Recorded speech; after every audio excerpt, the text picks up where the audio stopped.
the question. When the question is asked, okay, which is my neighbor? Jesus tells a story that changes the question. Never comes back to that question. He switches from what kind of person is my neighbor to what kind of person am I? He switches the question from what status of people are worthy of my love to the question, how can I become the kind of person whose compassion disregards status? That's the miracle of this parable. That's the wonder of this parable. It will not even address the question that the man asked. Now let's make sure we see this. The lawyer comes in verse 25. Just get your eyes on the parable now if you have a Bible. The lawyer asks in verse 25 about eternal life. He's not sincere. It says so. He's asking this to test Jesus. He does not want to know how to inherit eternal life. He wants to trap Jesus. Now, Jesus was faced with this kind of thing all the time, and he doesn't like it. So he's testing Jesus. He's a hypocrite. He's duplicitous. He's got a double angle. He's got a forked tongue. Jesus turns it back to him in verse 26 to reveal his duplicity. That's what Jesus is doing. What does the law say? You're asking me? He turns the question back, because if he gets this right, you know he's asking for another reason besides wanting to know. And he does get it right. Love God with all your heart. Love your neighbor as yourself. So, you already knew the answer, didn't you? And he's trapped. And he knows he's trapped. And everybody is watching him. Jesus has cornered him. And so what does he do? It's what we often do. Instead of repenting and admitting and weeping and saying, I'm sorry, you saw right through me, forgive me. No.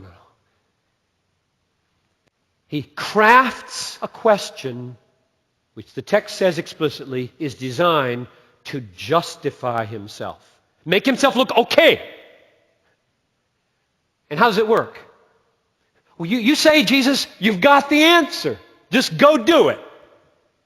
When I'm telling you, Jesus, that answer you think I've got is complicated. It's complicated. It says love your neighbor. That's complicated. Because I'm not sure which people are in that category. Now that question, Jesus hates. So if you wonder, what's he going to do with it? He tells a story. And he never, ever comes back to that question again.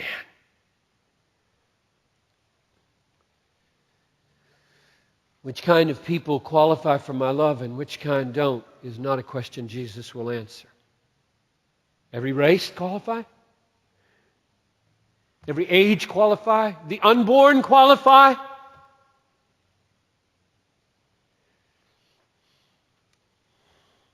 He falls, this guy going down from Jerusalem to Jericho in this story, falls among robbers. Verse 30.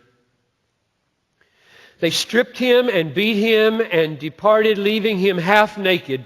So Jesus sets up a situation where a man has been terribly abused and is dying.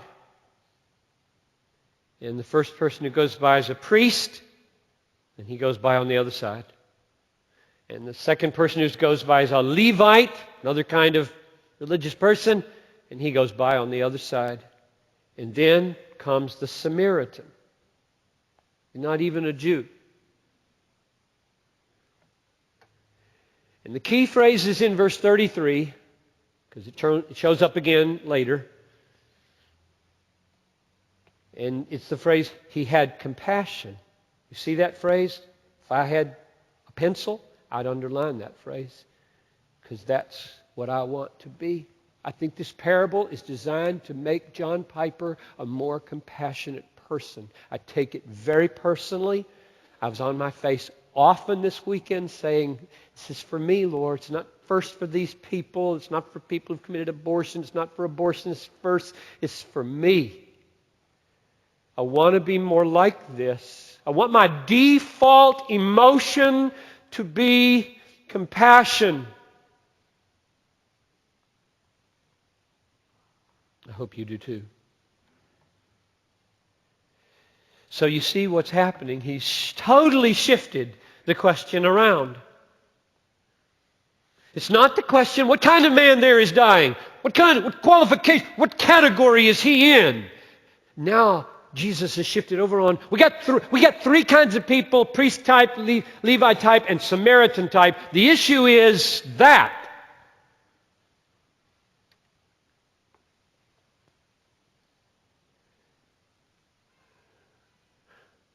So, Jesus asks, not was the wounded man a neighbor, but, verse 36, which of these three, are you with me? Which of these three do you think proved to be something, a neighbor to the man who fell among robbers? Verse 37, he answers again. The one who showed him mercy. This guy's pretty good. That's 2 in a row. And Jesus said to him, you just go do likewise. You know enough. Your problem's not knowledge. Your problem's not knowledge. My problem's not knowledge. I know plenty. My problem's right here. Right here. Right here. Splunkna, the Greek word guts, is compassion. His guts rumbled when he saw that guy. He couldn't walk by. It's just deep inside. Something was going on here. So Jesus won't answer the question, who is my neighbor?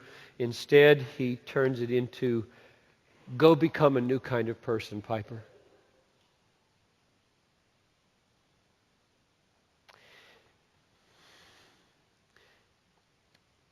Ezekiel 36 is a promise of the new covenant, which according to Luke 22:20, Jesus bought with his own blood.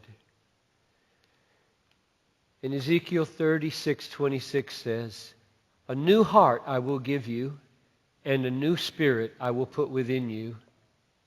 And that's what I need. That's what you need. I don't need to know who my neighbor is. I need a heart that can't walk by on the other side. Whoever's over there. If they're even close to being human.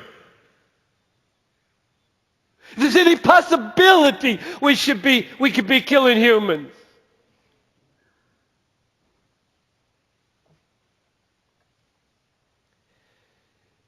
And Jesus said, this cup at the Last Supper, which is poured out for you, is the new covenant in my blood. Jesus died to purchase for that lawyer a new heart. And for you and me. You wonder, where do you get the new heart? Where do you get to be like that? How do you get to be like that? You can't go out of here tonight and say, I'm going to screw that up and I'm going to make that happen. I'm going to be compassionate. You become more self-righteous than ever. You just get down on your face and say, it's not the way I am, it's the way I want to be.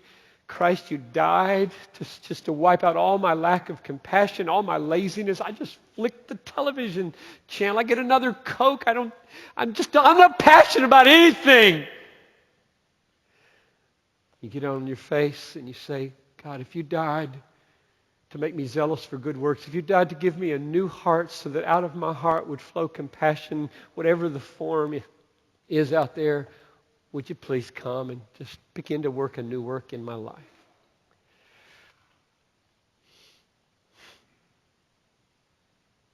When all the arguments are said and done about the status of the preborn human life, when the